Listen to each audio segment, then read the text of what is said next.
V9 Sindhanur ವಾರ್ತೆಗಳು. ನಮಸ್ಕಾರ. V9 ವಾರ್ತೆಗಳಿಗೆ ಸ್ವಾಗತ. ಇಂದಿನ ಮುಖ್ಯಾಂಶಗಳು. ಜನವರಿ 17ರಂದು ನಡೆಯಬೇಕಿದ್ದ ಶ್ರೀ ಅಂಬಾದೇವಿ ಜಾತ್ರೆ ರದ್ದು, ಶಾಸಕ ವೆಂಕಟರಾವ್ ನಾಡಗೌಡ. ಗುಂಡಾ ಬಬ್ಬೂರು ಮಾರ್ಗವಾಗಿ ಬಸ್ ಸೌಕರ್ಯ ಹೆಚ್ಚಿಸಲು ಒತ್ತಾಯಿಸಿ ಪ್ರತಿಭಟನೆ. ಪೊಲೀಸ್ ಠಾಣೆಯಲ್ಲಿ ಆಟೋಗಳಿಗೆ 112 ಸ್ಟಿಕ್ಕರ್ ಹಚ್ಚಿ ಜಾಗೃತಿ. ಸಿಂಧನೂರಿನಲ್ಲಿ ಸರ್ಕಾರಿ ಪದವಿ ಪೂರ್ವ ಕಾಲೇಜಿನಲ್ಲಿ ರಾಷ್ಟ್ರೀಯ ಸೇವಾ ಯೋಜನೆ ಶಿಬಿರ. ಶಾಸಕ ನಾಡಗೌಡರಿಂದ ರಾಜ್ಯ ಸರ್ಕಾರಿ ನೌಕರರ ಸಂಘದ ಕ್ಯಾಲೆಂಡರ್ ಬಿಡುಗಡೆ. ಸಿಂಧನೂರಿನ ಮಾಂಟೆಸರಿ ಶಾಲೆಯಲ್ಲಿ ಕೊರೋನಾ ಜಾಗೃತಿ ಕಾರ್ಯಕ್ರಮ. ಸಿಂಧನೂರಿನ ಸಂಕೇತ್ ಸ್ಕೂಲಿನಲ್ಲಿ ಗಣಿತ ದಿನಾಚರಣೆ ಅಂಗವಾಗಿ ವಸ್ತು ಪ್ರದರ್ಶನ. ತುಂಗಭದ್ರಾ ಅಚ್ಚುಕಟ್ಟು ವ್ಯಾಪ್ತಿಯಲ್ಲಿ ನೀರು ಪೂರೈಸುವ ಕಾರ್ಮಿಕರಿಗೆ ವೇತನ ನೀಡದಿರುವುದು ಸರಿಯಲ್ಲ, ಆರ್ ಮಾನಸಯ್ಯ. ಕನಕಗುರು ಪೀಠದಲ್ಲಿ ಜನವರಿ 12ರಿಂದ 14ರವರೆಗೆ ಹಾಲುಮತ ಸಾಂಸ್ಕೃತಿಕ ವೈಭವ, ಶ್ರೀ ಸಿದ್ದರಾಮಾನಂದಪುರಿ ಸ್ವಾಮೀಜಿ. ಸಿಂಧನೂರಿನಲ್ಲಿ ಅತಿಥಿ ಉಪನ್ಯಾಸಕರ ಬೇಡಿಕೆ ಈಡೇರಿಸಲು ಒತ್ತಾಯಿಸಿ ಎಸ್ಐಒದಿಂದ ಮನವಿ. ಹಸನ್ಕಲ್ ಗ್ರಾಮದ ಶ್ರೀಧರ್ ಶಾಸ್ತ್ರಿಗೆ ರಾಷ್ಟ್ರೀಯ ವೈದಿಕ ಶಿರೋಮಣಿ ಪ್ರಶಸ್ತಿ. ವಾರ್ತೆಗಳ ವಿವರ. ಸಿಂಧನೂರು ನಗರದ ಪೊಲೀಸ್ ಠಾಣೆಯಲ್ಲಿ ಆಟೋಗಳಿಗೆ 112 ಸ್ಟಿಕ್ಕರ್ ಹಚ್ಚಿ ಜಾಗೃತಿ ಮೂಡಿಸಲಾಯಿತು. ನಗರದ ಪೊಲೀಸ್ ಠಾಣೆಯಲ್ಲಿ ಆಟೋಗಳಿಗೆ 112ಗಳಿಗೆ ಸ್ಟಿಕ್ಕರ್ ಹಚ್ಚಿ ಜಾಗೃತಿ ಮೂಡಿಸಲಾಯಿತು. ಪ್ರೊಬೇಷನಲ್ ಡಿವೈಎಸ್ಪಿ ಲಕ್ಷ್ಮೀಕಾಂತ್ ಮಾತನಾಡಿ, ಅಪಘಾತಗಳ ಹಾಗೂ ಕಳ್ಳತನದ ಬಗ್ಗೆ ಜಾಗೃತಿ ವಹಿಸಬೇಕು. ಅವಶ್ಯವಿದ್ದಾಗ 112ಗೆ ಕರೆ ಮಾಡಿ ಸಹಾಯ ಪಡೆದುಕೊಳ್ಳಬೇಕೆಂದು ಮನವಿ ಮಾಡಿದರು.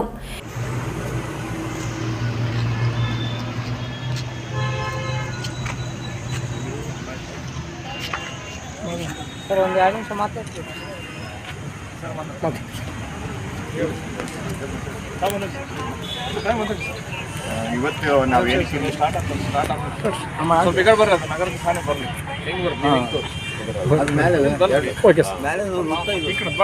ಈ ನಂಬರ್ಗೆ ನೀವು ಕಾಲ್ ಮಾಡಿದ್ರೆ ನಿಮಗೆ ಇಮಿಡಿಯೇಟ್ ಆಗಿ ನಿಮಗೆ ಹೆಲ್ಪ್ ಸಿಗುತ್ತೆ, ಸಪೋರ್ಟ್ ಸಿಗುತ್ತೆ, ಒಂದು ಸಹಾಯ ಸಿಗುತ್ತೆ. ಇದು ಸಹಾಯವಾಣಿ. ಇದು 24 ಗಂಟೆ, ದಿನದ 24 ಗಂಟೆನೂ ಇದು ಆಪರೇಟ್ ಮಾಡ್ತೀವಿ, ಆಯಿತಾ. ಈಗ ನಮ್ಮ ರಾಯಚೂರಿನಲ್ಲಿ ಇದನ್ನು ಏನು ಎಲ್ಲ ಸ್ಟೇಷನಲ್ಲೂ ಇದನ್ನು ಮಾಡಿದ್ದೀವಿ. ಈಗ ಸದ್ಯಕ್ಕೆ ನಮ್ಮ ಸಿನ್ನೂರು ಟೌನಲ್ಲಿ ನಿಮ್ಮನ್ನೆಲ್ಲ ಕರೆದಿರೋದು ಏನಕ್ಕೆ ಅಂತ ಅಂದರೆ ಇದ್ರ ಬಗ್ಗೆ ಒಂದು ಅರಿವು ಮೂಡಿಸಿ, ನಿಮಗೆ ಒಂದು ಜಾಗೃತಿ ಹೇಳಿ, ಇದು ನೀವು ಏನಾದರೂ ಸಂಕಷ್ಟದಲ್ಲಿದ್ದಾಗ ಈ ನಂಬರ್ಗೆ ನೀವು ಕಾಲ್ ಮಾಡ್ಬೋದು. ನೀವು ಪ್ರಯಾಣಿಕರನ್ನ ಕರ್ಕೊಂಡು ಹೋಗ್ಬೇಕಾದ್ರೆ ಏನೋ ಒಂದು ಎಮರ್ಜೆನ್ಸಿ ಆಯಿತು, ಏನೋ ಒಂದು ಆಕ್ಸಿಡೆಂಟ್ ಆಯಿತು, ಅಥವಾ ಏನೋ ಒಂದು ಅವ್ರಿಗೇನೋ ತೊಂದರೆ ಬಂತು, ಈ ನಂಬರ್ಗೆ ಫೋನ್ ಮಾಡಿದ್ರೆ ಇದು ಎಲ್ಲದಕ್ಕೂ ಬೇರೆ ಎಮರ್ಜೆನ್ಸಿಗಳಿಗೂ ಕನೆಕ್ಟ್ ಆಗುತ್ತೆ. ಆ್ಯಂಬುಲೆನ್ಸ್ ಆಗಲಿ ಅಥವಾ ನಮ್ಮ ಪೊಲೀಸರಿಗಾಗಲಿ ಇದೇ ನಂಬರಿಂದ ನೀವು ಕಾಲ್ ಮಾಡಿದ್ರೆ ಇದೇ ನಂಬರಿಂದ ತಮಗೆ ಸಹಾಯ ಸಿಗುತ್ತೆ. ಇದು 24 ಅವರ್ಸ್ ಇರುತ್ತೆ, ಮತ್ತು ದಿನದ 24 ಮತ್ತು ನಿಮ್ಮ ಆಟೋ ಮೇಲೆ ಇದನ್ನು ನಾವು ಇವತ್ತು ಹಾಕಿಸ್ಕೊಡ್ತೀವಿ. ಬೇರೆಯವ್ರು ನೋಡಿದವ್ರು ಕೂಡ ಇದ್ರ ಬಗ್ಗೆ ಅರಿವು ಮೂಡುತ್ತೆ. ಮತ್ತು ಯಾರೇ ತೊಂದರೆನಲ್ಲಿದ್ರೂ ಇದಕ್ಕೆ ಕಾಲ್ ಮಾಡೋದು ಅನಿಸ್ತಾ ಇರುತ್ತೆ. ನೀವು 1 ಅವರ್ ಫಸ್ಟಿಗೆ ಏನು ಮಾಡ್ತಿದ್ದೀವಿ, ಬೆಂಕಿ ಹತ್ತಿದ್ರೆ ಏನು ಮಾಡಿದ್ವಿ, ಎಮರ್ಜೆನ್ಸಿ ಯಾರಾದರೂ ಡೆಲಿವರಿ ಆದಿದ್ದು ಪೇಷೆಂಟು, ಸರಿ ಡೆಲಿವರಿ ಅಂತ ನೋಡ್ರಿ, ಬೇರೆ ಏನಾದರೂ ಆಕ್ಸಿಡೆಂಟ್ ಪೇಷೆಂಟ್ ಇದ್ದರೆ 108ಗೆ ಫೋನ್ ಮಾಡ್ತಿದ್ದೀವಿ. ಆಮೇಲೆ ಬೆಂಕಿ ಏನಾರು ಹತ್ತಿದ್ರೆ 101 ಹಚ್ತಿದ್ದೀವಿ. ಪೊಲೀಸ್ ಕರಿಬೇಕಾದ್ರೆ 100 ಹೊಡಿತಿದ್ರಿ.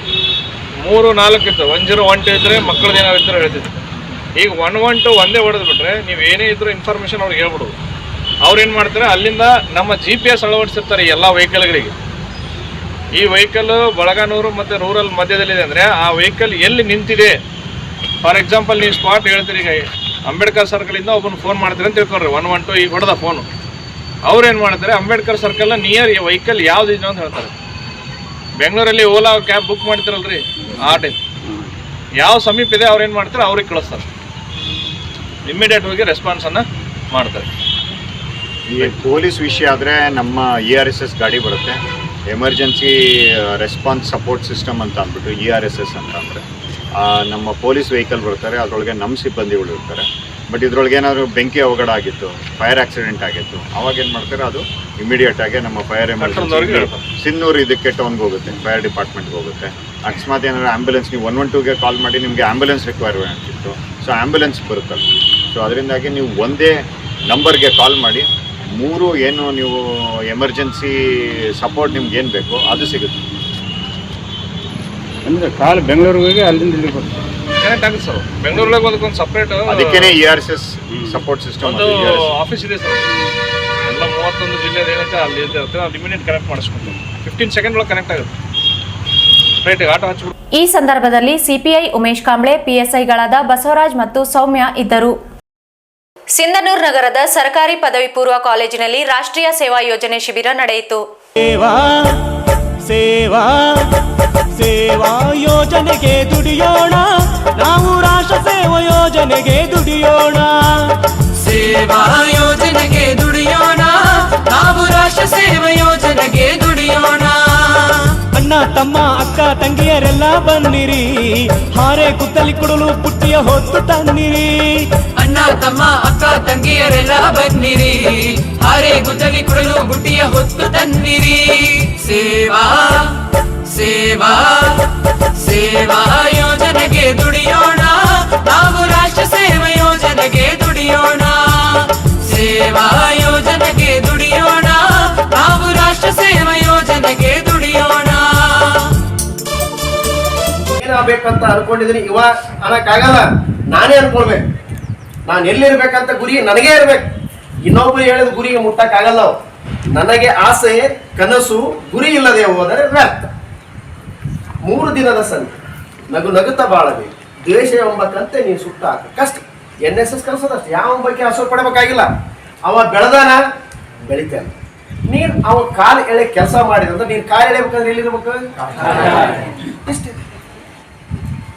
ಅವ್ನು ಮುಂದೆ ಹೋಗ್ಬೇಕಂತ ಕನಸು ಕಾಣಬೇಕು ಅಂತ ಅವ್ನು ಕಾಲು ಎಳೆಬೇಕಂತ ಕನಸು ಕಂಡ್ರೆ ಎಲ್ಲಿ ಇರ್ತೀರಿ? ಅಷ್ಟೇ. ಇಷ್ಟೇ ಜೀವ. ಇಂದ ಬೈತೇನ್ ಸಾರ್ ಅಂದ್ರೆ ಅವ ಎಲ್ಲಿ ಬೈತೇನ? ಅವ ಎಲ್ಲಿ ಅದಾರ? ನಿಮ್ ಹಿಂದೆ, ನೀವು ಮುಂದೆ ಇದ್ರಿ, ಅದಕ್ಕೆ ಹೊಡ್ಕೊಳ್ತಾರೆ. ಇಷ್ಟೆಲ್ಲಪ್ಪ ಜೀವನ.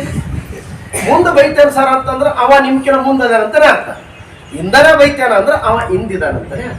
ಇಷ್ಟೇ ಜೀವನ. ಸಿಂಪಲ್ ರೀ. NSS ಅದ್ಭುತಗಳನ್ನ ಕಲಿಸೋದಿಲ್ಲ, ಸಣ್ಣ ಸಣ್ಣ ಕೆಲಸಗಳನ್ನ, ಸಣ್ಣ ಸಣ್ಣ ವಿಚಾರಗಳನ್ನ, ಸಣ್ಣ ಸಣ್ಣ ಅವಕಾಶಗಳನ್ನ ಕಲ್ಪಿಸಿಕೊಡ್ತದೆ. ಅದು ಹೆಂಗ ಹತ್ತೀವಿ ಅನ್ನೋದೇ important. NSS is A platform. ಒಬ್ಬ ಎಗರ ಮನುಷ್ಯಾಗ ನೀನು 5 ಜಂಪ್ ಮಾಡ್ತಿ, ನಿನಗೇನು ಕುಶನ್ ಕೊಟ್ಟಿಲ್ಲ, ನನಗೆ ಸ್ವಲ್ಪ ಕುಶನ್ ಈಗ ಸ್ಪ್ರಿಂಗ್ ಅರ್ಥ ಆಗ್ತದೆ. ಕೊಟ್ಟರೆ ಯಾರು ಜಾಸ್ತಿ ಆಗಿರ್ತಾರ? ಸ್ಪ್ರಿಂಗ್ ಇರ್ತಾವೆ. ಹೌದಾ? ಅಂದ್ರೆ NSS ಆಗಿ ಮಾಡ್ತದೆ, ನಮಗೆ ಅವಕಾಶಗಳನ್ನ ಕೊಡ್ತದೆ, ಒಳ್ಳೆಯ ಮಾರ್ಗಕ್ಕೆ ಹೋಗೋದನ್ನ ಕಲಿತದೆ. ಕೆಟ್ಟದು ಮಾಡೋದು ಯಾರಾದರೂ ಮಾಡ್ತಾರೆ, ಕೆಟ್ಟದು ಮಾಡೋದು ವ್ಯಕ್ತಿಗೂ ಒಳ್ಳೆಯದು ಮಾಡೋದು ಅಂತ ಕಲ್ಸೋದು ಏನಾದ್ರೆ ಅದು NSS. 100%. ಈಗ ಬೈಗಳು, ಬೈಯೋದು, ದ್ವೇಷ, ಅಸೂಯೆ, ಸಿಟ್ಟು ಇವೆಲ್ಲ ಈ ವಯಸ್ಸಿನಾಗಿರ್ತಾವೆ. ಸಾಮಾನ್ಯವಾಗಿ ಇರಲೇಬೇಕು, ಇಲ್ಲ ನಮ್ಮ ಮೂರ್ತಿಗಳು ನೀವು ಒಟ್ಟ ಸಿಟ್ಟಾಗಲ್ಲ ಅಂದ್ರೆ ಯಾವ ಒಳ್ಳೆ ಕೆಲಸ ಮಾಡಿಲ್ಲ ಅವೆಲ್ಲ ಹೌದು. ಚಲೋ ಬೈತಾರಂತ ಯಾರಿಗಾರ ಮೂರ್ತಿ ಇದಾವ? ಇಲ್ಲ. ಯಾರ್ಯಾರು ಬಯಸ್ಕೊಂಡ್ರೆ ಅವರೆಲ್ಲ ಮೂರ್ತಿ ಆಗ್ಯಾರ. ಅಂದ್ರೆ ನಡೆಯುವ ಎಡವನಲ್ಲದೆ ಮೂರ್ತಿಯನ್ನು ಎಡವನ. ಯಾವಾರ ಮನುಷ್ಯ ಕೆಲಸ ಮಾಡ್ತಾನ ಅನ್ನೋರಿಗೆ ಕಲ್ಲು ಏನಿರ್ತಾರೆ. ಈಗ ಅಂಬಾರಿಗೆ ಏನ್ ಓದಿರ್ತಾವ್ರಿ? ಅಂಬಾರಿ ಆನೆ. ಅದಕ್ಕೆ ಏನ್ ಓದಿರ್ತಾವ? ನೀವೇನಾವ? ಇಷ್ಟೇ. ಎಲ್ಲಿರ್ಬೇಕನ್ನೋದು ಇಂಪಾರ್ಟೆಂಟ್. ಒದರ್ತಾವ ಜೊತೆಗಿರೋಣ ಅಂತಂದ್ರೆ ನೀನು ಏನಂತ ನೀನು ಅರ್ಥ ಮಾಡ್ಕೊ. ನೀನು ಒದ್ರೆ ಗತಿ ಅಂದ್ರೆ ನೀನು ಅರ್ಥ ಮಾಡ್ಕೊ. ಇಷ್ಟೇ ಜೀವನ. ಭಾಳ ಇಲ್ಲಿದ್ರೆ NSS is A simple city. Ground level ಇರಬೇಕು. ನಿಮಗೆ ಹೇಳ್ತೀನಿ, MP ದಿಲ್ಶಾದ್ ಸರ್ ಅವರ ಸ್ಯಾಲ್ರಿ 2,60,000 ರೂಪಾಯಿಗಳು. ಎಷ್ಟು? 2,60,000 ರೂಪಾಯಿ ತಿಂಗಳಕ್ಕೆ, ವರ್ಷಕ್ಕಲ್ಲ.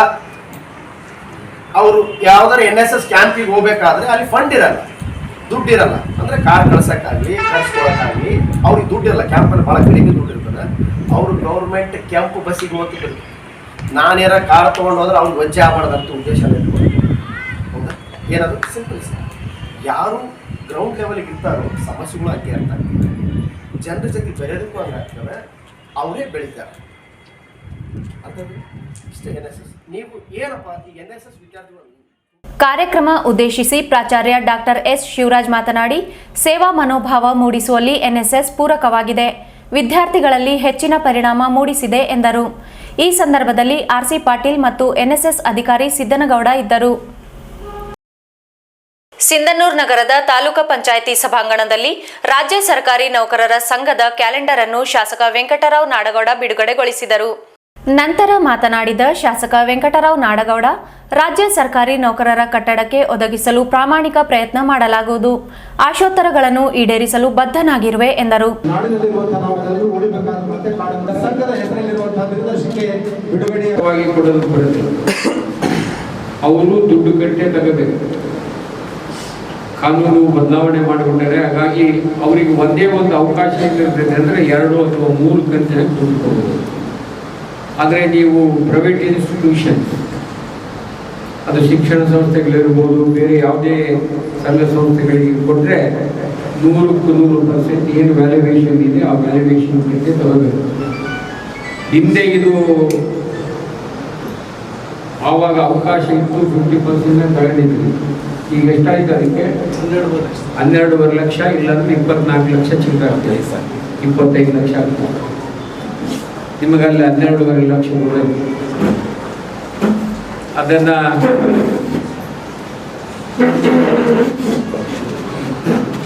ಇವತ್ತು ರಿಜಿಸ್ಟ್ರೇಷನ್ ಮಾಡಿಸ್ಕೊಂಡು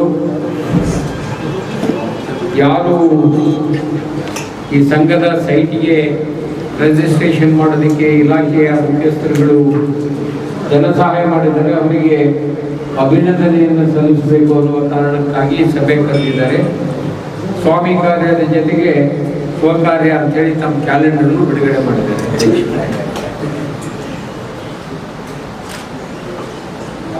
ಇವತ್ತು ವೇದಿಕೆ ಮೇಲೆ ಎಲ್ಲ ನಿಮ್ಮ ಸರ್ಕಾರಿ ನೌಕರರ ಸಂಘದ ಹಿರಿಯ ಅಧಿಕಾರಿಗಳಿದ್ದೀರಿ.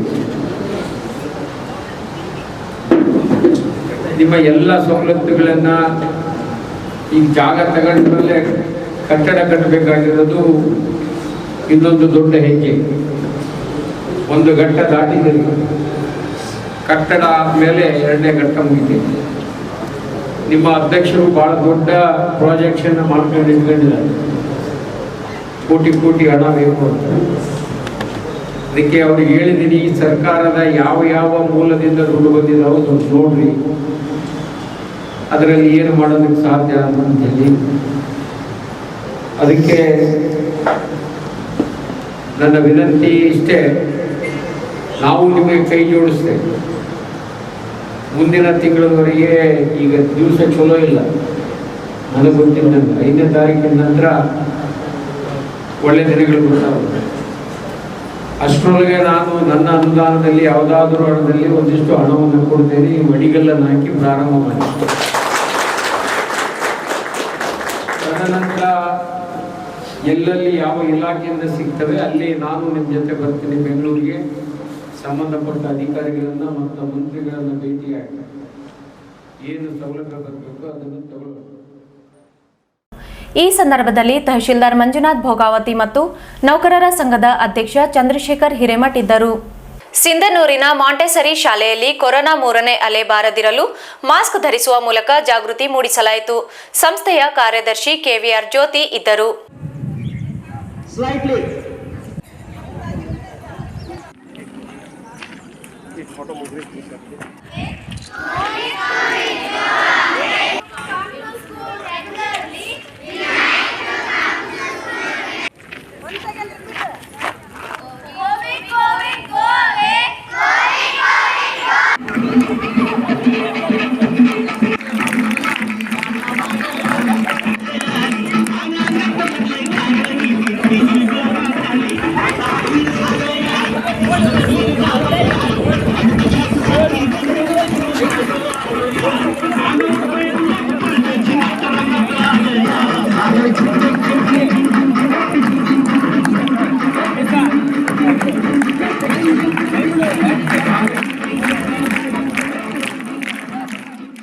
ಸಿಂಧನೂರಿನ ಸಂಕೇತ್ ಶಾಲೆಯಲ್ಲಿ ಗಣಿತ ದಿನಾಚರಣೆ ಕಾರ್ಯಕ್ರಮ ಅಂಗವಾಗಿ ವಸ್ತು ಪ್ರದರ್ಶನ ಮಾಡಲಾಯಿತು.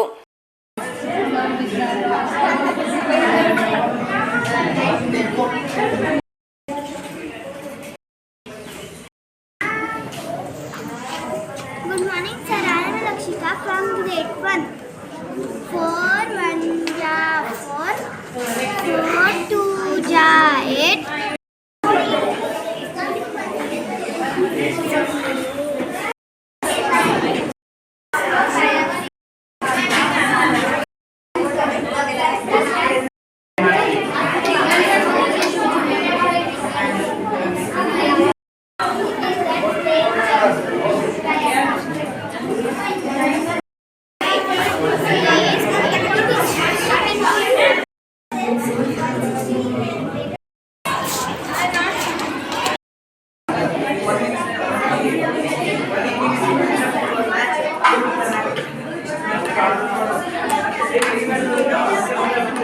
22nd December on behalf of birthday of Ramanujan.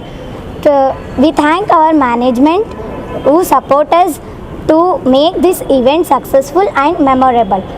We've made few models which were interesting and new topics. We learnt with that models from more than in our theory classes.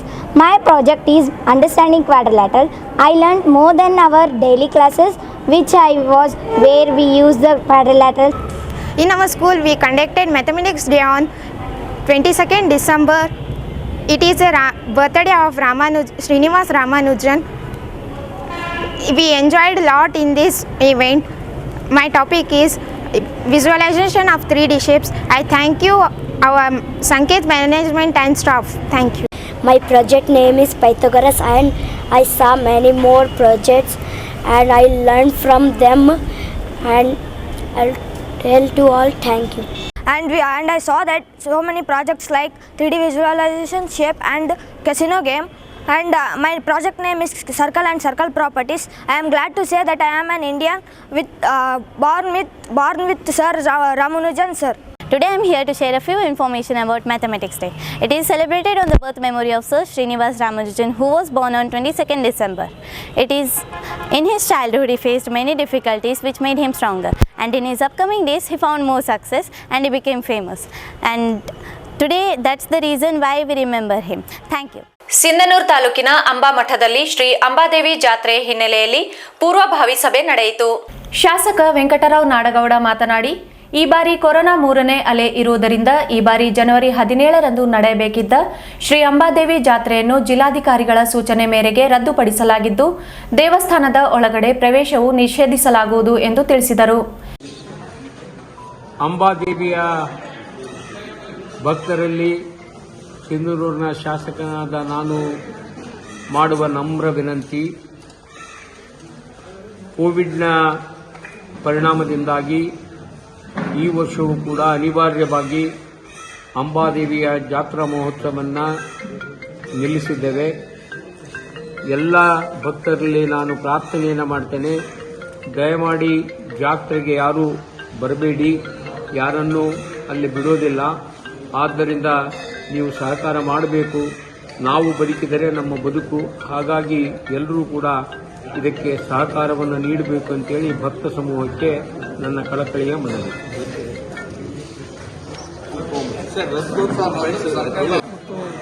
ಮಾನ್ಯ ಜಿಲ್ಲಾಧಿಕಾರಿಗಳು ರಾಯಚೂರವರ ಆದೇಶದ ಮೇರೆಗೆ ದಿನಾಂಕ 17/1/2022 ಏನು ಶ್ರೀ ಕ್ಷೇತ್ರ ಅಂಬಾಮಠದಲ್ಲಿ ಜಾತ್ರೋತ್ಸವವನ್ನು ಇರ್ತಾ ಇತ್ತು, ಅದರ ಪ್ರಯುಕ್ತ ಮಾನ್ಯ ಜಿಲ್ಲಾಧಿಕಾರಿಗಳ ಆದೇಶದ ಮೇರೆಗೆ ರಥೋತ್ಸವವನ್ನು ಸಹ ರದ್ದು ಮಾಡಲಾಗಿದೆ.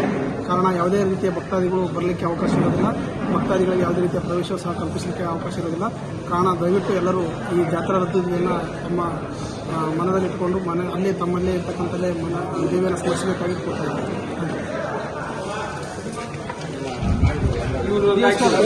ಈ ಸಂದರ್ಭದಲ್ಲಿ ತಹಶೀಲ್ದಾರ್ ಮಂಜುನಾಥ್ ಭೋಗಾವತಿ, ಸಿಪಿಐ ಉಮೇಶ್ ಕಾಂಬ್ಳೆ, ಪಿಎಸ್ಐ ಮತ್ತು ದೇವಸ್ಥಾನ ಆಡಳಿತ ಮಂಡಳಿಯವರು ಇದ್ದರು.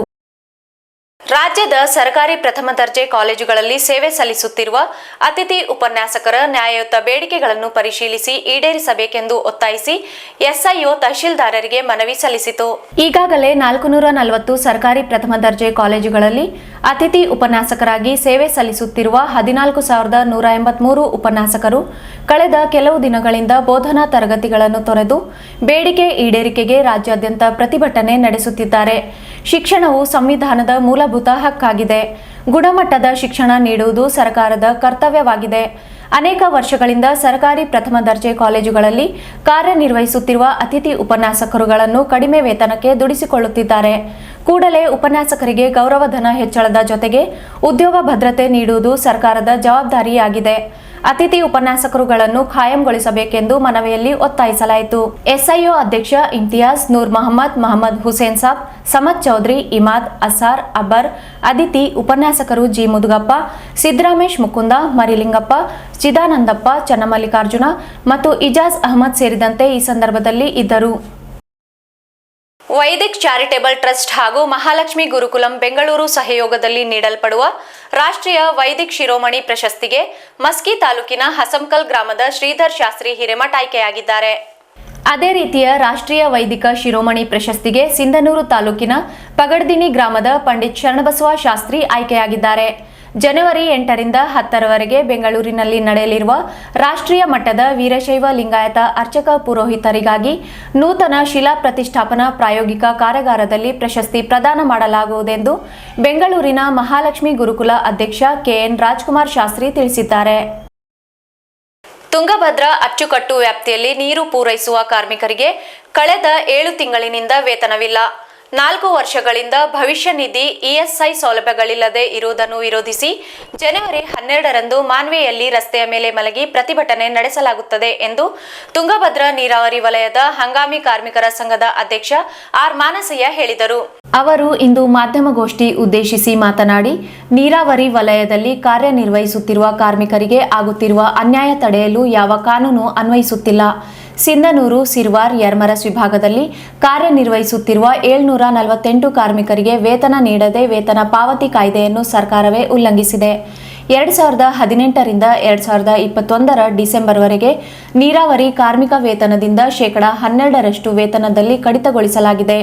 ಶೇಕಡ 1.64% ಇಎಸ್ಐ ಪಾಲು ಕಡಿತ ಮಾಡಲಾಗಿದೆ. ಆದರೆ ಕಾರ್ಮಿಕ ಖಾತೆಗೆ ಮಾತ್ರ ಜಮಾ ಮಾಡಿಲ್ಲ. 2021ರ ಏಪ್ರಿಲ್ನಿಂದ ರಾಜ್ಯ ಕಾರ್ಮಿಕ ಇಲಾಖೆ ಪ್ರತಿದಿನ 101.22 ರೂಪಾಯಿ ತುಟ್ಟಿ ಭತ್ಯೆಯನ್ನು ನಿಗದಿಪಡಿಸಿ ಅಧಿಸೂಚನೆ ಹೊರಡಿಸಿದೆ. ಆದರೆ ಇಲಾಖೆ ಅಧಿಕಾರಿಗಳು ಮತ್ತು ಗುತ್ತಿಗೆದಾರರು ತುಟ್ಟಿ ಭತ್ಯೆಯನ್ನು ಸೇರಿಸಿ ಸಂಬಳ ನೀಡಿಲ್ಲ ಎಂದರು. ರಾಜ್ಯ ಸರ್ಕಾರ ಕೋವಿಡ್ ಮಾರ್ಗಸೂಚಿಯನ್ನು ಹೊರಡಿಸಿದೆ.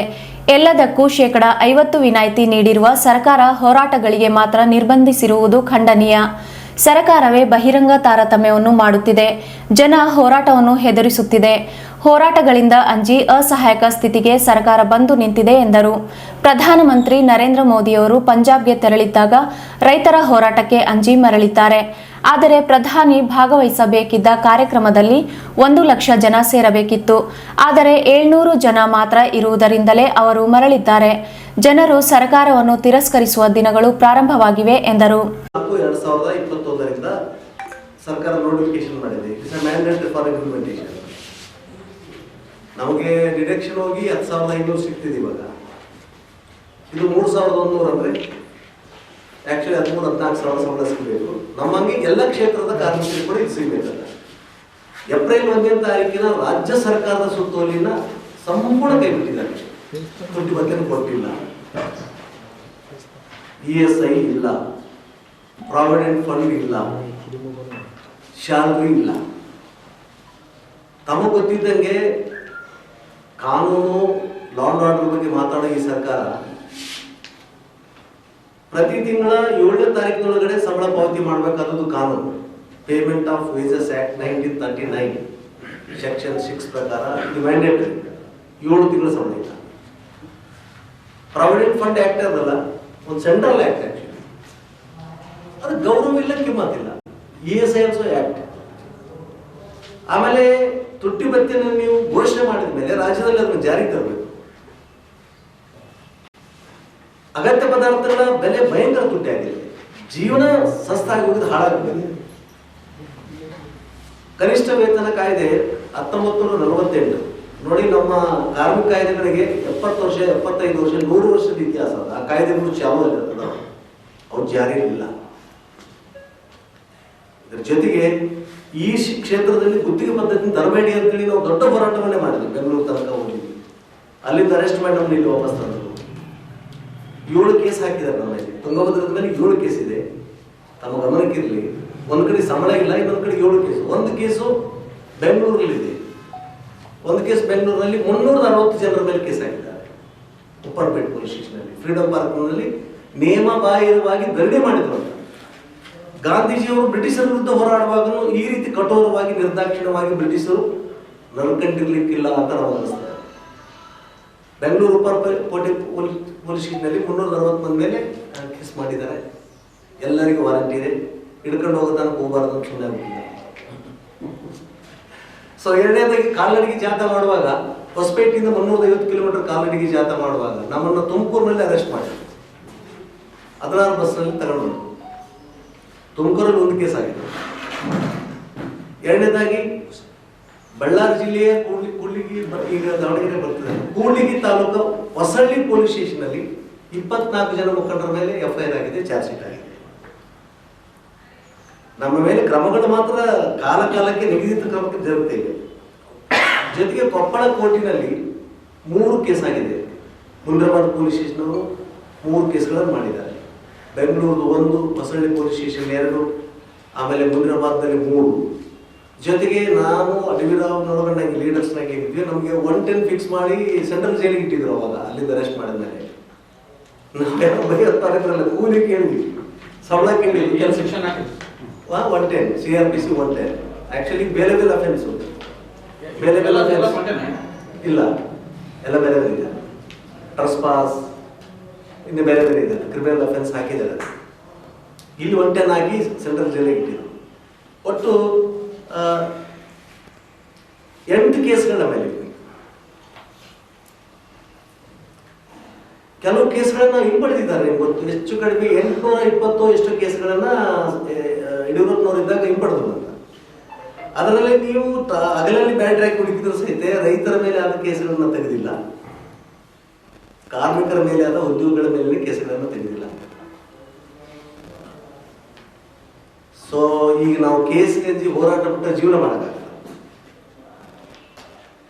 ಈ ಕೇಸ್ ಸಾಕ್ಷಿಗಳದು ಫೈಟ್ ಮಾಡೋದು ಬೇರೆ ದಾರಿ ಇಲ್ಲ. ಜನ ಇಂಜಿರಿಯೋ ಸಂದರ್ಭ ಇಲ್ಲ. ಕೋವಿಡ್ ದುರ್ಬಳಕೆ ಆಗ್ತಿದೆ. ಅದಕ್ಕೆ ಈ ಸಂದರ್ಭದಲ್ಲಿ TUCI ಪ್ರಧಾನ ಕಾರ್ಯದರ್ಶಿ G. ಅಡವಿರಾವ್, ರುಕಪ್ಪ ಮಾನ್ವಿ, ಹನುಮಂತಪ್ಪ, ಸಿದ್ದಪ್ಪ ಗೌಡ ಉಪಸ್ಥಿತರಿದ್ದರು. ಹಾಲುಮತ ಸಾಂಸ್ಕೃತಿಕ ವೈಭವ ಜನವರಿ 12ರಿಂದ 14ರವರೆಗೆ ದೇವದುರ್ಗ ತಾಲೂಕಿನ ತಿಂತಿಣಿ ಬ್ರಿಡ್ಜ್ ಬಳಿ ಇರುವ ಕನಕಪೀಠದಲ್ಲಿ ನಡೆಯಲಿದೆ ಎಂದು ಶ್ರೀ ಸಿದ್ದರಾಮಾನಂದಪುರಿ ಸ್ವಾಮೀಜಿ ಹೇಳಿದರು. ಅವರು ಇಂದು ಮಾಧ್ಯಮಗೋಷ್ಠಿ ಉದ್ದೇಶಿಸಿ ಮಾತನಾಡಿ, ಜನವರಿ 12ರಂದು ಶ್ರೀ ಬೀರದೇವರ ನದಿ ಪೂಜೆ ಪಲ್ಲಕ್ಕಿ ಮೆರವಣಿಗೆಯೊಂದಿಗೆ ಪ್ರಾರಂಭವಾಗಿ ಮಠದ ಆವರಣದಲ್ಲಿ ಶ್ರೀ ಕನಕದಾಸ, ವಾಲ್ಮೀಕಿ, ಡಾಕ್ಟರ್ BR ಅಂಬೇಡ್ಕರ್, ಗಾಂಧೀಜಿ, ವಿವೇಕಾನಂದರ ಮೂರ್ತಿಗಳನ್ನು ಪ್ರತಿಷ್ಠಾಪಿಸಲಾಗುತ್ತದೆ. ನಂತರ ರಾಜ್ಯದ ಕುರಿಗಾರರು ಎದುರಿಸುತ್ತಿರುವ ಸಂಕಷ್ಟದ ಕುರಿತು ರಾಜ್ಯ ಕುರಿ ಮತ್ತು ಉಣ್ಣೆ ನೇಕಾರರ ಸಮಾವೇಶ ನಡೆಯಲಿದೆ. ರಾಜ್ಯದ ಮುಖ್ಯಮಂತ್ರಿಗಳನ್ನು ಆಹ್ವಾನಿಸಲಾಗಿದೆ ಎಂದರು.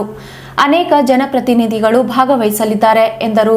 12ರಂದು ಟಗರಿನ ಕಾಳಗ ನಡೆಯಲಿದೆ. ಜನವರಿ 13ರಂದು ಶ್ರೀಮಠದಿಂದ ಹಾಲುಮತ ಭಾಸ್ಕರ, ಕನಕರತ್ನ ಮತ್ತು ಸಿದ್ಧಶ್ರೀ ಪ್ರಶಸ್ತಿಗಳನ್ನು ಪ್ರದಾನ ಮಾಡಲಾಗುತ್ತದೆ. 50,000 ರೂಪಾಯಿ ನಗದು ಹಣದೊಂದಿಗೆ ಪ್ರಶಸ್ತಿಯನ್ನು ಪ್ರದಾನ ಮಾಡಲಾಗುತ್ತದೆ. ಕೇಂದ್ರ ಸಚಿವರಾದ ಫಿದೋ ಸಿಂಗ್ ಖಲಾಸ್ತೆ ರಾಜ್ಯ ಮಟ್ಟದ ಕರ್ನಾಟಕ ಆದಿವಾಸಿ ಗೊಂಡ ಸಂಘ ಉದ್ಘಾಟಿಸಲಿದ್ದಾರೆ. ಕೇಂದ್ರ ಪರಿಶಿಷ್ಟ ಪಂಗಡದ ಆಯೋಗದ ಅಧ್ಯಕ್ಷ ಆನಂದ ನಾಯಕ ಸೇರಿದಂತೆ ಅನೇಕರು ಭಾಗಿಯಾಗಲಿದ್ದಾರೆ. 14ರಂದು ರಾಜ್ಯ ಕುರುಬ ಸಂಘಟನೆಗಳ ರಾಜ್ಯ ಮಟ್ಟದ ಯುವ ಸಮಾವೇಶ ನಡೆಯಲಿದ್ದು, ಎಲ್ಲ ಸಂಘಟನೆಗಳನ್ನು ಒಂದೇ ವೇದಿಕೆಯಡಿ ಸೇರಿಸುವ ಪ್ರಯತ್ನ ಮಾಡಲಾಗುತ್ತಿದೆ. ವಿರೋಧ ನಾಯಕರು ಸೇರಿದಂತೆ ಅನೇಕ ಸಂಘಟನೆಗಳ ಪದಾಧಿಕಾರಿಗಳನ್ನು ಆಹ್ವಾನಿಸಲಾಗುತ್ತದೆ. ಅಂದು ಮಧ್ಯಾಹ್ನ ಎತ್ತುಗಳ ಭಾರ ಎಳೆಯುವ ಸ್ಪರ್ಧೆ, ಕೈಕಲ್ಲು ಎತ್ತುವ ಸ್ಪರ್ಧೆಗಳು ನಡೆಯಲಿವೆ. 3 ದಿನ ಪ್ರತಿನಿತ್ಯ ನಾಟಕ, ಸಂಗೀತ, ಸಾಂಸ್ಕೃತಿಕ ಕಾರ್ಯಕ್ರಮಗಳು ನಡೆಯಲಿವೆ. ಕೋವಿಡ್ ನಿಯಮಾವಳಿಗಳನ್ನು ಅನುಸರಿಸಿ ಹಾಲುಮತ ಸಾಂಸ್ಕೃತಿಕ ವೈಭವ ಕಾರ್ಯಕ್ರಮ ನಡೆಸಲಾಗುತ್ತದೆ ಎಂದರು. ಈ ಸಂದರ್ಭದಲ್ಲಿ ಕುರುಬ ಸಮಾಜದ ಜಿಲ್ಲಾಧ್ಯಕ್ಷ ಕೆ. ಬಸವಂತಪ್ಪ, ರಾಜ್ಯ ನಿರ್ದೇಶಕ ಮಹಾದೇವಪ್ಪ ಮಿರ್ಜಾಪುರ, BG ಹುಲಿ ಮತ್ತು B. ಬಸವರಾಜ್ ಉಪಸ್ಥಿತರಿದ್ದರು. ಗುಂಡಾ ಬಪ್ಪೂರು ಮಾರ್ಗವಾಗಿ ಬಸ್ ಸೌಕರ್ಯ ಹೆಚ್ಚಿಸಲು ಒತ್ತಾಯಿಸಿ ವಿದ್ಯಾರ್ಥಿಗಳು ಬಸ್ ನಿಲ್ದಾಣದ ಬಳಿ ಬಸ್ ತಡೆದು ಪ್ರತಿಭಟನೆ ನಡೆಸಿದರು. ಗುಂಡಾ ಬಪ್ಪೂರು ಮಾರ್ಗದಿಂದ ಸಿಂಧನೂರಿನ ವಿವಿಧ ಖಾಸಗಿ ಕಾಲೇಜುಗಳಿಗೆ ನೂರಾರು ಸಂಖ್ಯೆಯ ವಿದ್ಯಾರ್ಥಿಗಳು ಅಭ್ಯಾಸಕ್ಕೆ ಬರುತ್ತಿದ್ದು, ಬೆಳಗ್ಗೆ ಇರುವ ಬಸ್ ಸೌಕರ್ಯ ಕಾಲೇಜ್ ಅವಧಿ ಮುಗಿದ ನಂತರ ಇಲ್ಲ. ಗುಂಡಾ ಬಪ್ಪೂರು ಮಾರ್ಗವಾಗಿ ಮಧ್ಯಾಹ್ನ 2 ಗಂಟೆಗೆ 2 ಬಸ್ ಸೌಕರ್ಯ ಇರಬೇಕು. ಆದರೆ ಒಂದೇ ಬಸ್ ಇರುವುದರಿಂದ ನೂರಾರು ವಿದ್ಯಾರ್ಥಿಗಳು ಬಸ್ನಲ್ಲಿ ತೆರಳಲು ಸಾಧ್ಯವಾಗುತ್ತಿಲ್ಲ. ಕೂಡಲೇ ಬಸ್ ಸೌಕರ್ಯ ಒದಗಿಸಬೇಕೆಂದು ಪಟ್ಟು ಹಿಡಿದು ವಿದ್ಯಾರ್ಥಿಗಳ ಅರ್ಧ ಗಂಟೆವರೆಗೆ ಬಸ್ ನಿಲ್ದಾಣದ ಮುಂಭಾಗದಲ್ಲಿ ಬಸ್ ತಡೆದು ಪ್ರತಿಭಟಿಸಿದರು. ನಂತರ ಸ್ಥಳಕ್ಕೆ ಬಂದ ಪ್ರೊಬೇಷನರಿ ಡಿವೈಎಸ್ಪಿ ಲಕ್ಷ್ಮೀಕಾಂತ್ ವಿದ್ಯಾರ್ಥಿಗಳ ಸಮಸ್ಯೆ ಆಲಿಸಿದರು. ಸಮಾಜ ಸೇವಕಿ ನಾಗವೇಣಿ ಸಾಥ್ ನೀಡಿ ಸಾರಿಗೆ ವ್ಯವಸ್ಥಾಪಕರಿಗೆ ವಿದ್ಯಾರ್ಥಿಗಳಿಗೆ ಆಗುತ್ತಿರುವ ಬಸ್ ಸಮಸ್ಯೆ ಕುರಿತು ವಿವರಿಸಿದರು. ಸಮಸ್ಯೆ ಪರಿಹರಿಸುವ ಭರವಸೆ ನೀಡಿದ ನಂತರ ವಿದ್ಯಾರ್ಥಿಗಳು ಪ್ರತಿಭಟನೆ ಕೈಬಿಟ್ಟರು.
ಕೊನೆಯಲ್ಲಿ ಮತ್ತೊಮ್ಮೆ ಮುಖ್ಯಾಂಶಗಳು. ಜನವರಿ 17ರಂದು ನಡೆಯಬೇಕಿದ್ದ ಶ್ರೀ ಅಂಬಾದೇವಿ ಜಾತ್ರೆ ರದ್ದು, ಶಾಸಕ ವೆಂಕಟರಾವ್ ನಾಡಗೌಡ. ಗುಂಡಾ ಬಬ್ಬೂರು ಮಾರ್ಗವಾಗಿ ಬಸ್ ಸೌಕರ್ಯ ಹೆಚ್ಚಿಸಲು ಒತ್ತಾಯಿಸಿ ಪ್ರತಿಭಟನೆ. ಪೊಲೀಸ್ ಠಾಣೆಯಲ್ಲಿ ಆಟೋಗಳಿಗೆ 112 ಸ್ಟಿಕ್ಕರ್ ಹಚ್ಚಿ ಜಾಗೃತಿ.